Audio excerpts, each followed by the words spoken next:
This is part 2 of the video highlighting why the Tea Party's arguments don't hold water. If you haven't seen part 1, please visit greenbusinessowner.com/teaparty.htm. Pass it along. We need more people to know about this stuff. Thanks, and have a great day. The second main argument of the Tea Party is that government is too big. Regulations, oh, the government monkey, it's on our backs, get it off, whine, whine, whine. Look, I'm a business owner, I get it, I have an MBA, regulations can make running a business slightly less efficient, okay? But if they didn't exist, there would be nothing to stop my company from producing a product and flushing my toxic waste out into your drinking water. So every time you flip open your tap and you open your faucet, I'd like you to think about how regulations are actually keeping that stuff coming out the bottom, water, that you can actually drink. What about food safety? If there were no regulations, every bite of food you ever eat could kill you. Sure, the company who killed you would face some bad PR over it, but it doesn't change the fact that you'd be dead, or that you'd be living in perpetual fear of every single bite of food you ever take, until you die from eating tainted beef.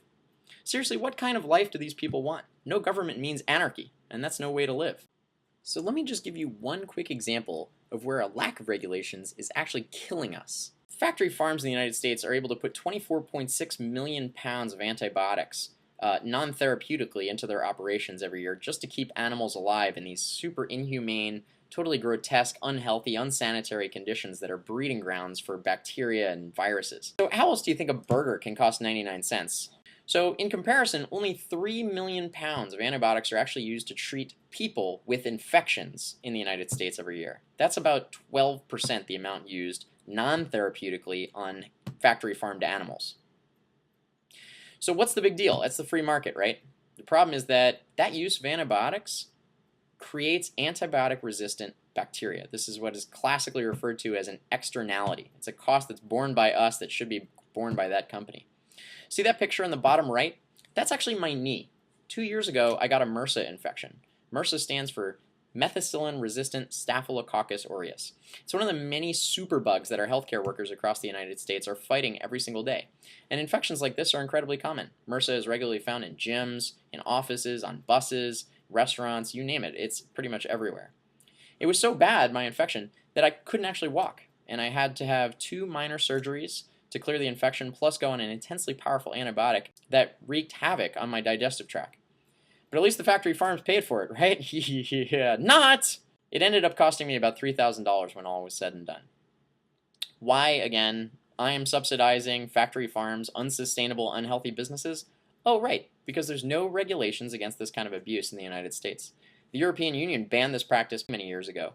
And in fact, the Food and Drug Administration right here in the United States in mid-1970s said this is a problem. We can't be just throwing antibiotics all over these factory farms. We're going to be creating antibiotic-resistant superbugs that are going to become public health nightmares and cost the taxpayer millions and millions and millions of dollars. But due to this anti-regulatory environment, we've done absolutely nothing about it.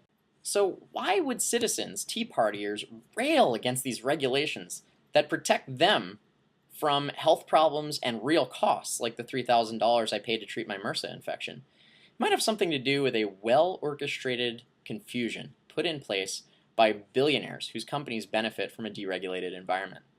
I'm no conspiracy theorist, but there's a lot of evidence behind this. The Koch brothers, for example, who run Koch Industries, which is mainly an oil conglomerate, have been funding quote-unquote scientists who help deny climate change. Do you remember when W. Bush was up on stage during one of the debates and was asked something about climate change, and he said, "Not all scientists agree that climate change is real"? He was likely referring to these scientists that were being funded by the Koch brothers or by ExxonMobil. Look, the Koch brothers have repeatedly denied funding the Tea Party.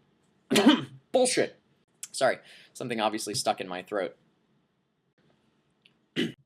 The Koch brothers were exposed for their connections to the Tea Party in a documentary called AstroTurf Wars, How Corporate America Faked a Grassroots Revolution, which you can find online just by searching for it, but we'll also provide a link on our website from greenbusinessowner.com/teaparty.htm.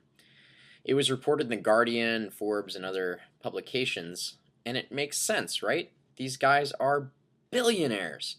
Ending the Bush tax cuts for the uber wealthy will cost them millions of dollars every year. No wonder they hate President Obama. Beyond that, though, anti-environmental and anti-health candidates from the Tea Party that will do the Koch brothers' bidding, help them defeat regulations that keep their companies more profitable by helping them externalize these costs onto us, the taxpayers and the citizens. If I was the Koch brothers, who knows, maybe I'd be doing the same thing. Who can blame them? But the bottom line is that far from the grassroots movement that it claims to be, the Tea Party has had some very powerful, very wealthy backers and allies that have fueled the movement at every turn. These allies definitely do not have our best interests in mind. Okay, that's it for my political rant today. We didn't even touch on deregulation of banks and the resulting financial meltdown, but that's a story for another time, and I hope that most people actually know that the financial meltdown in 2008 was caused by deregulation of banks. We know that, right? Yes? Help me out here. And I want to make very clear that I have absolutely nothing against anyone who's in the Tea Party. What I have something against is billionaires funding a grassroots movement and really confusing a lot of people and making them rail against their own best interests when it really comes down to it. We just think that there's a better way. Instead of railing against this stuff so that we can maintain some grip on an old economy, we think that there's a much better way. Sustainable economic development is the way of the future, whether the Koch brothers and ExxonMobil want to admit it or not. And I'd love to see citizens rallying around that. And that's why we made this video. Here's to hope for 2012, and please, dear God, a return to sanity in our country.